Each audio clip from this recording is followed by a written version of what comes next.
దేవునికి మహిమ కలుగాక. ప్రియ దేవుని బిడ్డలారా, గత వారంలో మనకు అపవాదికి చోటు ఇవ్వకుండా ఉండాలని జ్ఞాపకం చేసుకున్నాం. అయితే అపవాదికి చోటు ఇచ్చినప్పుడు ఏమవుతుందా అంటే దేవుని యొక్క ఆత్మచేత మనం నింపబడకుండా ఉంటాము. అందుకొరకే యేసు ప్రభువారు చక్కటి సంగతి జ్ఞాపకం చేస్తా వచ్చాడు.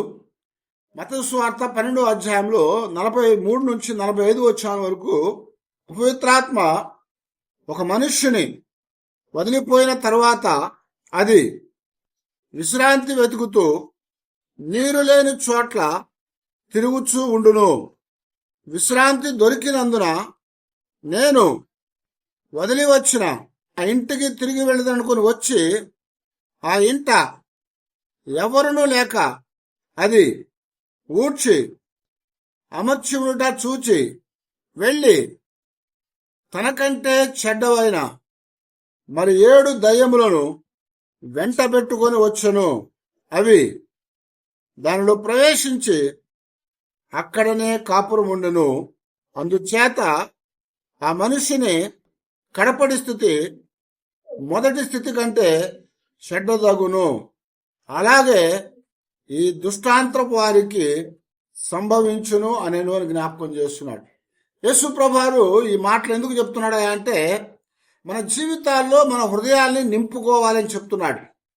మన హృదయాల్ని నింపుకోకపోతే ఏమవుతుందా అంటే మొదటి స్థితి కంటే కడపడి స్థితి చెడ్డగా ఉంటుంది అంటున్నాడు. మొదటి స్థితి కంటే కడపడి స్థితి చెడ్డదవుతుంది. కాబట్టి దేవుని యొక్క ఆత్మచేత దేవుని చేత మన హృదయాలను మనము నింపుకోవాలి.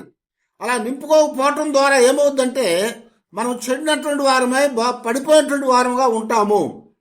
కాబట్టి ఇక్కడ ప్రభువారు ఒక మనుషుని గురించి జ్ఞాపకం చేస్తూ ఏమన్నాడు, ఇక్కడ అది ఒక ఉదాహరణగా మనం తీసుకోవాలని చెప్తున్నాడు. ఎందుకంటే దేవుడు మాట్లాడినటువంటి ప్రతి మాటల్లో కూడా మన ఆత్మీయ జీవితాలకి ఎదుగుదల కలిగేటువంటి సంగతులే ప్రభువు చెప్పాడు. ఆయన అనేక పర్యాయాలు మాట్లాడుతూ ఉపమాన రీతిగా వారికి బోధించని చెప్తా వచ్చాడు. ఉపమానం అంటే ఏంటి? ఒక సంగతిని అర్థమయ్యేటట్లుగా వివరించటం. ఉపమానం అనగా ఒక సంగతిని నేరుగా కాకుండా మరొక రీతిలో దాన్ని వివరించడం అన్నమాట ఉపమానం అంటే. కాబట్టి ఇక్కడ యేసు ప్రభువారు మానవ జీవితంలో దేవుని చేత నింపబడకపోతే కలిగే పరిస్థితిని, అంటే మొదటి స్థితి కంటే కడపడి స్థితి చెడ్డగా ఉండేటువంటి పరిస్థితిలోకి మనం రాకుండా ఉండాలని ఆ వ్యక్తిని గురించి మనకి ఇక్కడ జ్ఞాపకం చేస్తున్నాడు. మన జీవితాల్లో మనం ఎప్పుడు కూడా నింపబడే వారంగా ఉండాలి.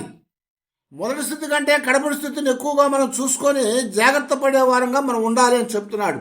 అలా ఉండటానికి ఈ మనుషుడు ఏం చేశాడంట, అక్కడ ఉన్నటువంటి దాని అంతటి కూడా ఆ దురాత్మలను విడుదల చేశాడు, బయటకి తోలివేశాడు.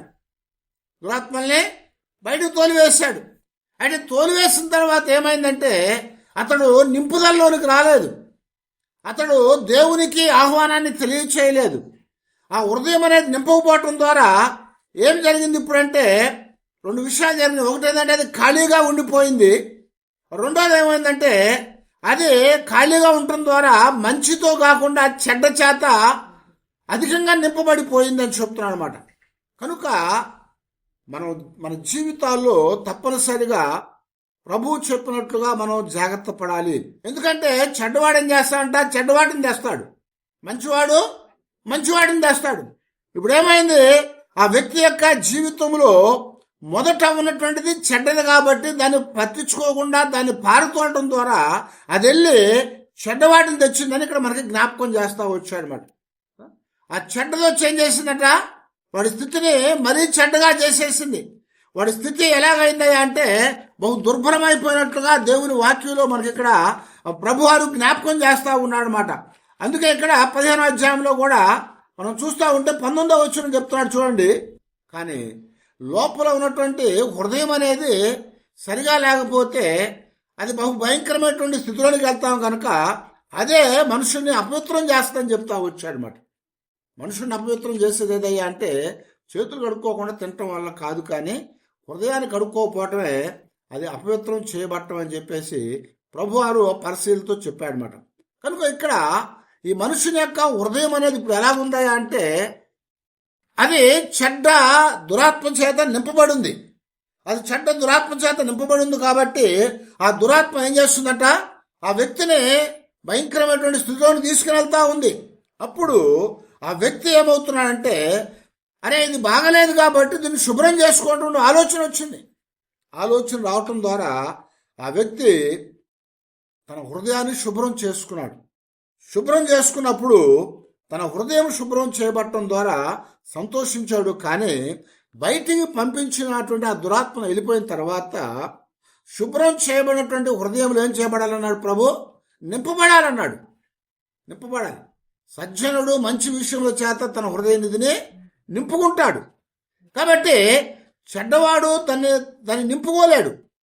కాబట్టి మంచివాడుగా ఉన్నాడంటే దాని అర్థం ఏంటి? వాడు మంచివాడు కాబట్టే చెడ్డదాన్ని బయటికి తోలివేశాడు. ఆ చెడ్డదాన్ని బయటకు తోలివేశాడు కాబట్టి ఇప్పుడు ఏమైంది? మంచిదాంతో వాడు నింపుకోవాలి. ఆ మంచిదాంతో నింపుకోకపోతే ఏమవుతుంది అంటే ఆ చెడ్డదే మరలా వచ్చి వాడిని పాడు చేసేదిగా ఉంటుంది అని జ్ఞాపకం చేస్తున్నాడు అన్నమాట. అందువలన మొట్టమొదట మనం జ్ఞాపకం చేసుకోవాల్సిన విషయం ఏంటంటే, హృదయం అనేది ఎప్పుడు కూడా ఖాళీగా ఉండకూడదు. హృదయం అనేది ఎప్పుడు ఖాళీగా ఉండకూడదు. అందుకే ఒక సామెత, ఖాళీగా ఉండే హృదయం అనేది సాతానికి పనిచేసుకోవడానికి ఒక స్థలం అట అది. కాబట్టి ఖాళీ హృదయం అనేది ఎప్పుడు కూడా అది మంచిది కాదని చెప్తున్నాడు. ఈ వ్యక్తి మంచి పని చేశాడు. ఇక్కడ ఏం చేశాడు? హృదయాన్ని శుభ్రం చేసుకున్నాడు, ఇంటిని శుభ్రం చేసుకున్నాడు. ఆ ఇంటిని శుభ్రం చేసిన తర్వాత దాన్ని ఖాళీగా విడిచిపెట్టేశాడు. ఆ ఖాళీగా విడిచిపెట్టడం ద్వారా ఏమైంది? ఇప్పుడు అది దురాత్మలకి నివాస స్థలంగా చేయబడతా వచ్చింది. మనం కూడా ఖాళీగా ఉన్నాం అనుకోండి, మన మనసు అనేది ఏమవుతూ ఉంటుంది? సంచారం చేస్తూ ఉంటుంది కదా. ఎక్కడ పడితే అక్కడికి వెళ్తుంది. మనం వెళ్ళం కానీ మన మనసు అయితే వెళ్ళిపోతూ ఉంటుంది. అందుకనే ఆ చంచలమైనటువంటి మనస్సు ఎక్కడ పడితే అక్కడికి వెళ్తూ ఉంటుంది అనమాట. కాబట్టి ఇప్పుడు ఆ మనస్సు అనేది చంచలం కాకుండా ఉండాలంటే ఖాళీగా ఉండకూడదు. ఖాళీగా ఉండకూడదు. మనం పని చేస్తూ ఉన్నాం అనుకోండి, మరొక దాని మీద ఉండం. మనం ఆ పనిలోనే మన మనసు అంతా కూడా నిమగ్నం చేస్తుంటాం. కాబట్టి ఎప్పుడు కూడా మన హృదయాలని ఖాళీగా ఉంచుకోకూడదు అని చెప్తున్నమాట. అది ఖాళీగా ఉంటే మనము ఏమవుతామయ్యా అంటే సాతానికి అవకాశం ఇచ్చేట్టుగా అవుతుంది. పౌలు గారు జ్ఞాపకం చేస్తూ హెబ్రీ పత్రిక 10వ అధ్యాయంలో వచ్చిన, మనస్సాక్షికి కల్మషము తోచకుండునట్లు ప్రోక్షింపబడిన హృదయములు గలవారమై నిర్మలమైన ఉదకముతో స్నానము చేసిన శరీరములు గలవారమునై ఉండి విశ్వాస విషయంలో సంపూర్ణ నిశ్చయత కలిగి యథార్థమైన హృదయముతో మనము దేవుని సన్నిధానమునకు చేరుదము అని జ్ఞాపకం చేస్తున్నాడు. ఏమన్నాడు ఇక్కడ? హృదయాలు ఏం చేసుకోవాలంట? దేవుని సన్నిధిలో మనము మనస్సాక్షిని శుభ్రం చేసుకోవాలని చెప్తున్నాడు. కల్మషం ఉంటే ఏమవుతుందంట? అది మరకగా కనపడతా ఉంటుంది, రోతగా కనపడతా ఉంటుంది. చాలాసార్లు చెప్పాను కదా, ఇర్మీయా పత్రిక 2వ అధ్యాయంలో జ్ఞాపకం చేస్తూ ఉంటాడు. మనము సబ్బుతో క్షారముతో ఎంత కడిగినా సరే మన హృదయంలో ఉన్నటువంటి పాపపు డాగులు కనపడతానే ఉంటాయట. కనుక ఇప్పుడు మనం ఎక్కడికి వెళ్ళాలి కడుక్కోవడానికంటే దేవుని దగ్గరికి వెళ్ళాలి. అందుకని ఏమంటున్నాడు అక్కడ? దేవుని యొక్క కృపాస్థానము దగ్గరకు మనము చేరుకొని అక్కడ ఆయన యొక్క రక్తము చేత, ఆయన ఆత్మ చేత నిర్మలమైనటువంటి ఉదకముతో స్నానం చేసుకోవాలి. ఆ యొక్క నీటితో మనం కడుక్కొని మనల్ని మనం శుభ్రం చేసుకోవాలని మరి భక్తుడు ఇక్కడ జ్ఞాపకం చేస్తూ వచ్చారన్నమాట. కాబట్టి హృదయాన్ని కడుక్కోవడానికి ఏం పనికిరాదు, కానీ హృదయాన్ని కడగాలంటే ఏం కావాలన్నాడు? దేవుని యొక్క నిర్మలమైనటువంటి శుద్ధమైన జలమును జ్ఞాపకం చేస్తున్నాడు. దేవుని యొక్క అంటే పవిత్రమైనటువంటి పరిశుద్ధమైనటువంటి నిర్దోషమైనటువంటి గొర్రెపిల్ల, దేవుని గొర్రెపిల్ల యొక్క రక్తము చేత మాత్రమే, దేవుని యొక్క గొర్రెపిల్ల రక్తము చేత మాత్రమే. కనుక మరి దేని చేత కూడా మన పాపాలు తీసివేయబడవు అని చెప్తున్నాడు. పాపపు డాగులు కనపడతానే ఉంటాయి. అయితే హృదయాన్ని కడుక్కోవటానికి మనం ఇప్పుడు దేవుని యొక్క సన్నిధిలోనికి రావాలి. ఇల్లు ఎలా శుభ్రం చేసుకుంటామో హృదయం కూడా అలా శుభ్రం చేసుకుంటున్నాడు. అనుకోవచ్చు రోజు మనం తలుపు వేసి పెట్టుకుంటున్నాము, శుభ్రంగా ఉంటుంది, దూడ్చుకుంటున్నామని కదా. పండగ రాగానే దులుపుకుంటే ఎంత వచ్చింది దుమ్ము కదా, చాటలు వచ్చింది, డబ్బా నిండిపోతూ ఉంటుంది కదా. అలాగే హృదయం కూడా అలాగే అవుతూ ఉంటుంది. అందుకని ఏం చెప్తానంటే మనం ఇంటిని శుభ్రం చేసినట్టుగా హృదయాన్ని శుభ్రం చేసుకోవాలి. ఆ హృదయం ఎక్కడ శుభ్రం చేసుకోవాలి అంటే దేవుని యొక్క సన్నిధిలో ఆయన ఇచ్చేటువంటి నిర్మలమైన ఉదకముతో స్నానం చేయాలి. ఆయన యొక్క పవిత్రమైనటువంటి అమూల్యమైనటువంటి దేవుని యొక్క గొర్రెపిల్ల యొక్క రక్తము చేత మనము స్నానం చేయబడాలి. ప్రోక్షించబడిన రక్తముతో మనం కడగబడాలి అని చెప్తున్నాం అన్నమాట. అలా కడుక్కొని ఇప్పుడు ఏం చేయాలంటే దానికి కావలసినటువంటి విధంగా మన జీవితాల్లో మనం దాన్ని శుభ్రం చేసిన తర్వాత భద్రం చేసుకోవాలి. శుభ్రం చేసిన తర్వాత భద్రం చేసుకోవాలి. కడిగిన తర్వాత ఏం చేస్తూ ఉంటాము, మళ్ళీ అక్కడే మట్టిలో లేకపోతే ఆ రోతల దగ్గర పడేస్తామా? పడేం, దాన్ని తీసుకెళ్ళి లోపల దాచిపెడతాం. అలాగే ఇప్పుడు మనము దేవుని యొక్క మంచి వాటితో వాటిని నింపుకోవాలి అని చెప్తున్నాడు. దేవుని యొక్క మంచి వాటితో మనం నింపుకోవాలి. అవి నింపుకున్నప్పుడు ఏమవుతాయా అంటే మరి మొదటి స్థితి కంటే కూడా కడపటి స్థితి బాగుంటుంది. అవి నింపుకోకపోతే ఏమవుతుందని చెప్తున్నాడు, మొదటి స్థితి కంటే కడపటి స్థితి బహు చెడ్డగా ఉంటుందని చెప్తున్నాడు. అందువల్లనే మనము ఇల్లు ఊడ్చుకున్నట్టుగానే హృదయాన్ని శుభ్రం చేసుకొని అది ఖాళీగా ఉంచకూడదని దేవుడు మనకి హెచ్చరిక చేస్తూ ఉన్నాడు పౌలు గారి ద్వారా. యేసుప్రభువు కూడా అదే మాట చెప్పాడు అన్నమాట. ఆ వ్యక్తి ఏం చేశాడు, ఆ హృదయాన్ని ఖాళీగా ఉంచేశాడు. ఖాళీగా ఉంచడం అనేది మంచిది కాదు, శూన్యం అంటాం కదా. ఖాళీ అంటే ఏంటి, ఏమి లేకపోవటం, దాన్ని ఏమంటారు, శూన్యం అంటారు. అలాగే ఇప్పుడు ఏమైందంటే శూన్యముగా ఖాళీగా ఉండటం వల్ల ఏమవుతుందంటే ఏం చేయట్లేదు, నువ్వు ఏం చేయట్లేదు కాబట్టి తొంగి చుట్టానికి మళ్ళా వచ్చిందట. అది ఏమైందండి, అది ఎక్కడెక్కడ తిరిగిందట, విశ్రాంతి దొరకక విశ్రాంతి కోసమై నీరు లేని చోట్ల అది తిరుగుతూ ఉందట. అది తిరుగుతూ ఉంది, తిరిగి తిరిగి తిరిగి చివరికి ఏమనిపించింది దానికి, విశ్రాంతి దొరకనందున నేను వదిలి వచ్చిన నా ఇంటిని తిరిగి వెళ్ళి ఆ ఇంట ఎవరూ లేక అది ఊడ్చి అమర్చబడి ఉండుట చూచి వెళ్ళి తనకంటే చెడ్డమైన వాటిని తీసుకొని వచ్చింది అని చెప్తున్నాడు. కాబట్టి మనం ఎప్పుడు కూడా ఖాళీగా ఉండకూడదు, ఏదో పని చేయాలి. ఏదో పని చేస్తూ ఉంటే ఏమవుద్దంటే మనస్సు రిలాక్స్ అవుతూ ఉంటుంది. అలాగే హృదయం కూడా మనం ఖాళీగా ఉంచకుండా దేవుని యొక్క సన్నిధిలో ఏదో ఒకటి చేయాలి.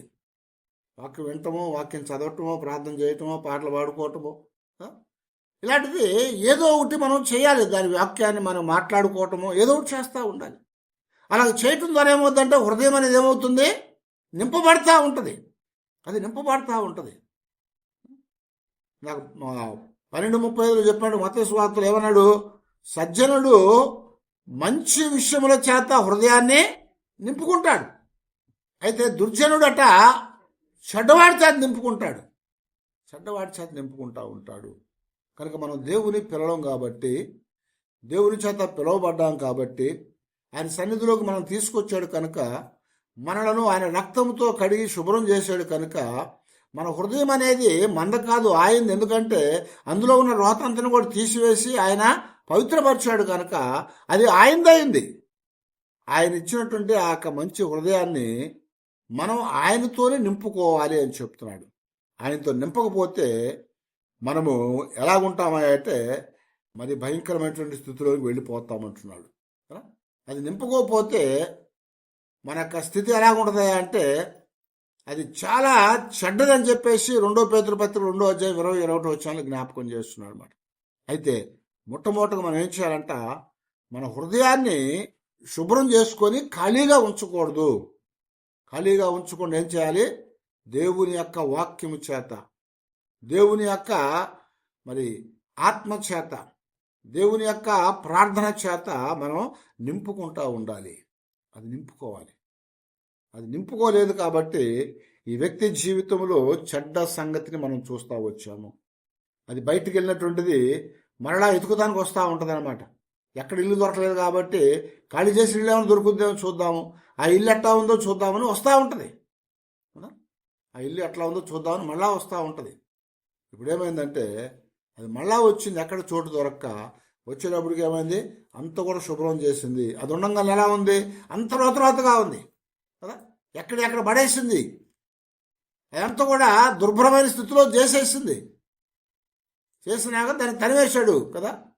అందుకనికే మరి మనం ఎల్లప్పుడూ కూడా బైబిల్లో మనం గమనిస్తూ ఉన్నప్పుడు పౌలు గారు రాసినటువంటి పత్రికలన్నింటిలో కూడా కొరింథీయుల్లో ఉన్నటువంటి వారిని ఆయన గద్దించాడు, రోమాలో ఉన్న వారిని గద్దించాడు, గల్తీలో ఉన్న వారిని గద్దించాడు కదా. ఒక్కొక్క పత్రికలోకి వచ్చినప్పుడు ఒక్కొక్క రీతిగా వాళ్ళని గద్దించాడు.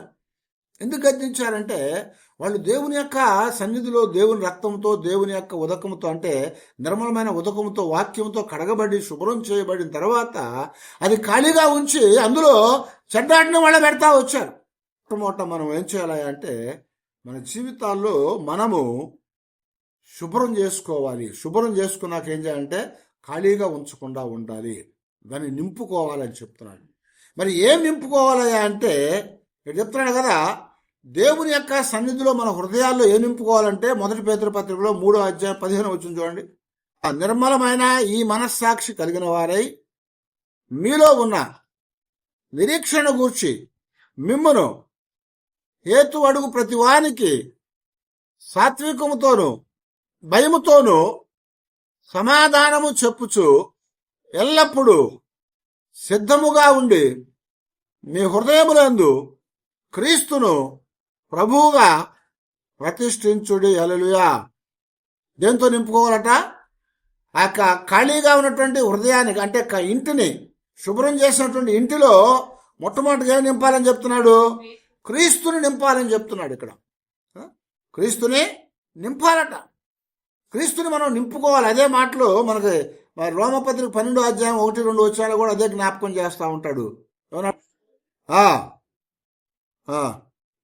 పరిశుద్ధమును దేవునికి అనుకూలమైన సజీవ యాగముగా శరీరములను ఆయనకు సమర్పించుకోండని దేవుని వాత్సల్యమును బట్టి మిమ్మల్ని ప్రతిమాలు కొనుచున్నాను అని చెప్తున్నాడు. ఇట్టి సేవ ఆయనకు యుక్తమైనది అని చెప్తా వచ్చాడు. ఏం చేయాలంట?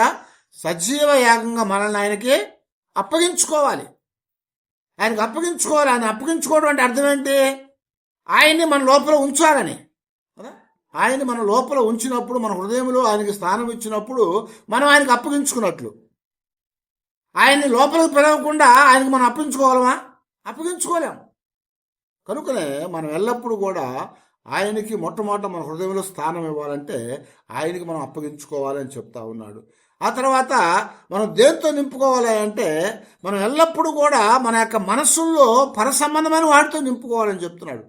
కొలసీలు రాసిన పత్రిక 3వ అధ్యాయం 1-2 వచనాల్లో మీరు క్రీస్తుతో కూడా లేపబడిన వారైతే పైనున్న వాటినే వెదకుడి, అక్కడ క్రీస్తు దేవుని కుడి పార్శ్వమున కూర్చుండి ఉన్నాడు.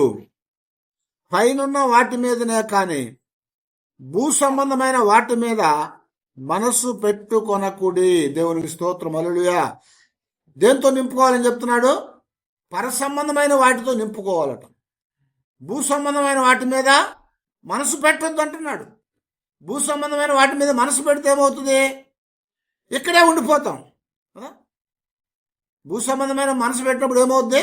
ఇక్కడే ఉంటాం. లోతు జీవితంలో జరిగిన సంఘటన అదే. లోతు జీవితం జరిగింది అదే. ఏం చూశాడు? చూసి ఆ పచ్చగా కనపడే సొదొమ గొమొర్రాలకు వెళ్ళిపోయాడు. అక్కడ నాశనం జరుగుతూ వచ్చింది. మరి ఆ యొక్క లోతు భార్య ఏం చేసింది? వెనక్కి తిరిగి చూసింది. ఎందుకని? భూ సంబంధమైన వాటితో మనసంతా కూడా నింపుకుంది కాబట్టి, భూ సంబంధమైన వాటితో మనసంతా నింపుకుంది కాబట్టి పర సంబంధమైనవి ఆమె హృదయంలోకి రాలేదు. కాబట్టి ఏమైందంటే ఉప్పు స్తంభం అయిపోయింది ఆమె. అందుకనిగే పర సంబంధమైన వాటితో మీ హృదయాల్ని నింపుకోండి. పరలోక సంబంధమైనవి, భూ సంబంధమైనవి కాదు. ఎందుకంటే భూమి గతించిపోద్దని చెప్పాడు. భూమి గతించిపోద్ది, భూమి దానికి ఆశ అంతా కూడా గతించిపోద్ది అన్నాడు. భూమి ఆకాశం పంచకుల కృత్యాములు లయమైపోతాయి అని చెప్పాడు. అయితే ఎవరు నిలబడి ఉంటారని చెప్పాడు? దేవుడు నిలబడి ఉంటాడు. ఈ భూమి నాశనం అయిపోయిన తర్వాత ఏముంటుంది అన్నాడు? కొత్త భూమి, కొత్త ఆకాశం వస్తుందన్నాడు. కనుక అది పరసంబంధమైంది, ఇది భూ సంబంధమైంది. అందుకొరకే మొట్టమొదట దేవుణ్ణి అందులో పెట్టాలన్నాడు, క్రీస్తుని. ఆ తర్వాత ఏం చెప్తున్నా అంటే భూ సంబంధమైన వాటి మీద కాకుండా పర సంబంధమైన వాటి మీదే మీ మనసును నింపుకోవాలి అని జ్ఞాపకం చేస్తున్నాడు. పర సంబంధమైన వాటి మీద నింపుకోవాలి. అప్పుడే మన జీవితాల్లో మనం దేవునికి అప్పగించుకుంటున్న వారం అవుతాం. అప్పుడే మన జీవితాల్లో మంచి వాటితో మనల్ని నింపుకుంటాం. ఎందుకంటే ప్రతి విధమైన ఆశీర్వాదమును ఎక్కడి నుంచి వచ్చిందన్నాడు? తండ్రి అయినా దేవుని దగ్గర నుంచి వచ్చిందని చెప్పాడు. ప్రతి విధమైన ఆశీర్వాదం తండ్రి అయిన దేవుని దగ్గర నుంచి వచ్చింది. కనుక ఇప్పుడు దేవుణ్ణి మన లోపల ప్రదర్శించుకున్నాం కాబట్టి మనం ఇప్పుడు ఎక్కడ చూడాలి? దేవుని స్థలంలోనే చూడాలి కదా. దేవుని స్థలంలో చూడాలి. కారణం ఏంటి? ఈ భూమి, ఈ లోకం అనేది ఎవరిదని చెప్పాడు యేసు ప్రభువారు? ఈ లోకాధిపతి ఎవడన్నాడు? అపవాదని చెప్పాడు. ఈ లోకాధిపతి అపవాదని చెప్పాడు. కాబట్టి లోకాధిపతి అపవాదని చెప్పాడు కాబట్టి ఈ లోక అధిపతి యొక్క లోకంలో మనం మనసు పెట్టకూడదు. ఎక్కడ పెట్టాలన్నాడు? మన పౌరస్థితి ఎక్కడ ఉందని చెప్తున్నాడు పౌలు? పరలోకంలో ఉందన్నాడు. ఎందుకని? మనం అక్కడి నుంచి వచ్చామంటున్నాడు. అక్కడికి వెళ్తాము కాబట్టి, అక్కడి నుంచి వచ్చి అక్కడికి వెళ్తాం. అందుకనే మనము భూ సంబంధమైన వాటి మీద మనసు పెట్టకుండా మనం జాగ్రత్తగా పర సంబంధమైన వాటి మీద మనసు పెట్టుకోవాలి. అంటే మనసులో పర సంబంధమైన వాటి నింపుకోవాలి, వాటితో మనం నింపుకోవాలి అంతే కదా. ఓ పిచ్చోడు అనుకోండి, వాడు ఏం చేస్తూ ఉంటాడు? రోడ్డు మీద కనపడ్డ ప్రతిదీ కూడా వాటి దగ్గర ఉన్న జోలిలో వేసేస్తూ ఉంటాడు. గుడ్డ కనపడితే వేస్తాడు, డబ్బా కనపడితే వేస్తూ ఉంటాడు కదా. ఈ భుజానికి ఒక మూట, ఈ భుజానికి ఒక మూట వేసుకుని వెళ్తూ ఉంటాడు. పనికిరావు అవి. కానీ వాడు పిచ్చోడు కాబట్టి ఆ కనపడిన వేసుకుంటూ ఉంటాడు. అయితే అలా కాకుండా మనం ఏం చేయమన్నాడు? పర సంబంధమైన వాటిని మనం పోగు చేసుకోవాలి. అందుకని ఏమన్నాడు? మీరు పరలోకం అయిపోయి చూడమన్నాడు. ఎందుకంటే అక్కడ ఎవరున్నారన్నాడు? 3వ వచనంలో ఏమన్నాడు? అక్కడ క్రీస్తు దేవుని కుడిపార్శ్వమందు కూర్చుండి ఉన్నాడు. అక్కడ మీ ప్రాణము దేవుని యొక్క సన్నిధిలో దాచబడి ఉంది. కాబట్టి అక్కడికి చూడాలి. మన ప్రాణం ఎక్కడుంది? పరలోకంలో దాచబడింది దేవుని దగ్గర. పరలోకంలో ఎవరు ఉన్నారు? యేసుక్రీస్తు వారు, మన ప్రభువు ఉన్నాడు. కనుక మనం మొట్టమొదట ఆయనకి స్థానం ఇచ్చాయి, ఆయన్ని చేర్చుకోవాలి అన్నాడు. హృదయంలో ఆయన కూర్చోబెట్టుకోవాలి. ఆయన కూర్చోబెట్టుకున్న తర్వాత కూడా బయట ఎటు చూడకుండా ఏమన్నాడు?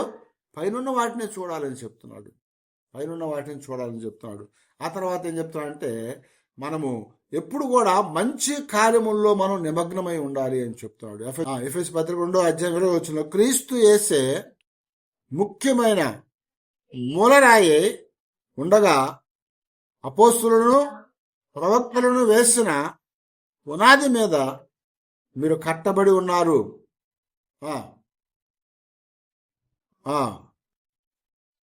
ప్రతి కట్టడము ఆయనలో చక్కగా అమర్చబడి ప్రభువునందు పరిశుద్ధమైన దేవాలయం ఒకటకు వృద్ధి పొందుచున్నది. ఆయనలో మీరు కూడా ఆత్మ మూలముగా దేవునికి నివాస స్థలమై ఉండుటకు కట్టబడుచున్నారు అని చెప్తున్నాడు. హల్లెలూయా. ఏమని చెప్పాడు? దేవుడు నివాసం ఉండటానికి ఆలయముగా కట్టబడతా ఉన్నామని చెప్తున్నాడు.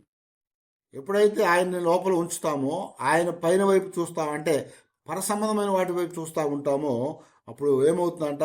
మంచి పనులు చేస్తాం. మంచి పని అంటున్నాడు, మనము దేవుని యొక్క ఆలయముగా కట్టబడతాము. కొరింథీ పత్రికలో మీరు దేవుని యొక్క ఆలయమై ఉన్నారని మీరు ఎరగరా అంటున్నాడు. కనుక మనం ఇప్పుడు ఎవరమయ్యా అంటే దేవుని యొక్క ఆలయమై ఉన్నాము. అలా ఉండటానికి మనకి ప్రోత్సాహాన్ని ఇస్తూ ఉన్నాడు అనమాట. మనం అలా ఉండాలి. అలా ఉండటం ద్వారా ఏమవుతుందంటే మనం ఖాళీగా ఉండకుండా నింపుకుంటున్నాం కదా. మనం నింపుకుంటా ఉన్నాం. కనుక ఎల్లప్పుడూ కూడా మన హృదయాన్ని మనం నింపుకోవాలి అని చెప్తున్నాడు. అది దేంతో అంటే యేసు క్రీస్తు వారితో మనం నింపుకోవాలన్నాడు. ఆ తర్వాత పర సంబంధమైన వాటితో మనం నింపుకోవాలన్నాడు కదా. ఆ తర్వాత ఏమన్నాడు, ఆయన నివాసంగా ఉండటానికి కావాల్సినటువంటి ఆలయాలుగా మనం కట్టబడే వారంగా మనం ఉండాలని చెప్తున్నాడు. ఆ తర్వాత ఏమని చెప్తున్నా అంటే, మన జీవితాల్లో ఎప్పుడు కూడా ఒక మంచి స్నేహితుడిని ఏర్పాటు చేసుకోవాలి. ఇప్పుడు ఏమైంది, వాడికి మంచి స్నేహితులు లేరు కాబట్టి పారతోలినటువంటి వాడు ఏం చేశాడు, బయటికి వెళ్ళిపోయి వాడికంటే చెడ్డాటిని తీసుకొని వచ్చాడని చెప్పాడు. కాబట్టి మరి వాడు ఊడ్చి అమర్చబడి ఉంట చూచి వెళ్ళి తనకంటే చెడ్డవైన మరి 7 దెయ్యమును వెంట పెట్టుకొని వచ్చెను. అవి దానిలో ప్రవేశించి అక్కడనే కాపురం ఉండెను. వాడు చెడ్డాటిని తోలేశాడు. అయితే మంచి స్నేహితుడు లేదు వాడికి, మంచివాడు సహవాసం లేదు వాడికి. మంచి సహవాసం లేదు కాబట్టే శుభ్రం చేసినా కానీ ఖాళీగా ఉంచేశాడు. అందువలన మంచి ఒక సహవాసాన్ని మనం కలిగినటువంటి వారంగా ఉండాలి. అప్పుడే మనము నింపబడినటువంటి వారంగా ఉంటాం. సహవాసంతో ఉంటే నింపబడతాం. ఎందుకనగా అంటే ఇద్దరు దేవుని పిల్లలు కూర్చున్నప్పుడు ఏం చేయాలి, దేవుని మాటలు మాట్లాడుకోవాలి కదా. అంటే ఇద్దరు దేవుని పిల్లలు కూర్చున్నప్పుడు దేవుని మాటలు మాట్లాడుకోవాలి. ఆ దేవుని మాట్లాడుకోవటం వల్ల ఏమవుతుందని చెప్పాడు, వినుట వలన విశ్వాసం, వినుట క్రీస్తుని గురించిన మాట వలన కలుగుతుందని చెప్పాడు కదా. వినటం వలన విశ్వాసం వచ్చింది, ఆ మాట క్రీస్తుని గురించిన మాట అని చెప్పాడు. అలాగే వినటం ద్వారా ఏమొచ్చింది అంటే విశ్వాసంతో పాటు ఆత్మ బలం అంటాం, శక్తిని పొందుతామని చెప్పాడు. యేసుప్రభువు మాటలు విన్నారు శిష్యులు, నేను మీకు చెప్పినట్లుగా మీరు మీ మీదకి పరిశుద్ధాత్మ దిగొచ్చే వరకు ఏం చేయమన్నాడు, యెరూషలేములో నిలిచి ఉండమన్నాడు. అక్కడ ఉండి ప్రార్థన చేయమని చెప్పాడు. అక్కడ నిలబడి ప్రార్థన చేశారు వాళ్ళు. ఏమైంది, వాళ్ళ మీదకి దేవుని యొక్క ఆత్మ దిగి వచ్చింది. దేవుని ఆత్మ దిగి వచ్చింది కనుక వాళ్ళ సహవాసంలో ఉన్నారు కాబట్టి దేవుని ఆత్మ దిగి వచ్చింది. ఇప్పుడు సహవాసంలో ఉంటుందారు ఏమవుతుంది అంటే మన జీవితాల్లో మనం ఎప్పుడూ కూడా మరి దుష్టుడు మరలా ఆక్రమించకుండా ఉండగలిగే వారంగా ఉంటాము. లేకపోతే ఏమవుతుంది, దుష్టుడు వచ్చి మనల్ని ఆక్రమణ చేసేవాడుగా ఉంటాడు. అప్పుడేమవుతాయా అంటే ప్రభువు చెప్పినట్టుగా ఆ మనుష్యుని కడపటి స్థితి మొదటి స్థితి కంటే చెడ్డదగును, అలాగునే ఈ దుష్టతరం వారికి సంభవించును అని చెప్పాడు. కనుక మొదటి స్థితి ఎలాగుందో దానిలో నుంచి మనం మెరుగుపడతా ఉండాలి. పౌలు ఏం చెప్తున్నాడు, విశ్వాసంలో నుంచి అధికమైన విశ్వాసంలోకి, మహిమలో నుంచి అధికమైన మహిమలోనికి వెళ్ళాలి కదా. ఆత్మలో నుంచే ఇంకా ఎక్కువైన ఆత్మలోకి వెళ్ళాలి మనం. అయితే చాలాసార్లు ఏమవుతూ ఉంటుందంటే రివర్స్ అవుతూ ఉంటుంది. మొదట్లో ఉన్న ఊపు అనేది సగం వరకు ఉంటుంది, సగం నుంచి ఏమవుతుందంటే ఊపు తగ్గిపోతూ ఉంటుంది అందరికీ. ఎందుకంటే సరైనటువంటి సహవాసం. అందుకనే పౌలు చెప్తా ఉంటాడు, 1 కొరింథీ పత్రిక 15:33 ఏమంటాడు, దుష్ట సహవాసము మంచి నడవడిని చెడిపేస్తుంది. మంచి నడవడి చెడిపోతాడు. కాబట్టి వాడికి సహవాసం లేదు కాబట్టి ఏమైంది, ఇప్పుడు ఎవడు వాడికి తోడలేడు కాబట్టి వాడు స్నేహితుడు ఏమయ్యాడు, వాడు వచ్చి లోపల కూర్చునేవాడు, ఇద్దరు ఉండేవాడు కాబట్టి ఆ వచ్చినప్పుడు భయపడేవాడు లోపల ఇద్దరు ఉన్నారా అని. ఇప్పుడు లోపల ఎవరు లేకపోవడం ద్వారా ఏమైందంటే ఆ సహవాసం లేకపోవడం ద్వారా వాడి పరిస్థితి దుర్భరమైపోయింది. కనుక మనము దేవుని యొక్క సన్నిధిలో మనం ఎలా ఉండాలంటే నింపుకునే వారంగా మనం ఉండాలి. మనం నింపుకునే వారంగా మనం ఉండాలి. మనం ఎలా ఉండాలంటే మొదటి స్థితి కంటే కూడా కడపడి స్థితి చెడ్డదిగా కాకుండా గొప్పదిగా ఉండేట్లుగా చేయబడాలి. యోబు యొక్క జీవితాన్ని మనం చూస్తే ఆయన మొదటి స్థితి ఎలా ఉంది, బాగున్నాడు. కానీ తర్వాత ఏమైంది, సాతాను శోధించడం ద్వారా భయంకరమైన బాధ వచ్చేసింది, అన్నీ నష్టపోయాడు. అయితే కడపటి స్థితి ఎలా ఉంది, కడపటి స్థితి మొదటి స్థితి కంటే కూడా రెట్టింపోయింది. పిల్లలు తప్పించి పోయిన ఆస్తి అంతా కూడా రెట్టింపించాడు దేవుడు, రెట్టింపించాడు. ఎందుకని, దేవునితో సహవాసం కదా, దేవునితో సహవాసం. అందుకన్నాడు ఆయనతో సహవాసం చేసిన ఎడల. యోబు గ్రంథం 22:21 ఆయనతో సహవాసం చేసిన ఎడల మీకు సమాధానం కలుగును, అలాగున మీకు మేలు కలుగును అని చెప్తున్నాడు. దేవునితో సహవాసం చేస్తే సమాధానం కలుగుద్ది, అలాగునా మేలు కలుగుతుంది. ఇప్పుడు మంచివాడితో సహవాసం లేదు కాబట్టి ఆ వ్యక్తి శుభ్రం చేసి పెట్టినాకేమైంది? ఎవడు లేడు. అందువల్ల ఏమైంది? సహవాసం లేకపోవటం ద్వారా అది ఖాళీగా ఉండిపోయింది కనుక పోయినటువంటి ఆ దుష్టుడు అనేవాడు మరలా తిరిగి వచ్చి వాడు 7 చెడ్డ వాటిని, అంటే ఇప్పుడు 8 అయినాయి, 1కి బదులు. ఒకరిని తోలటానికే ఎంతో కష్టపడి ఉంటాడు.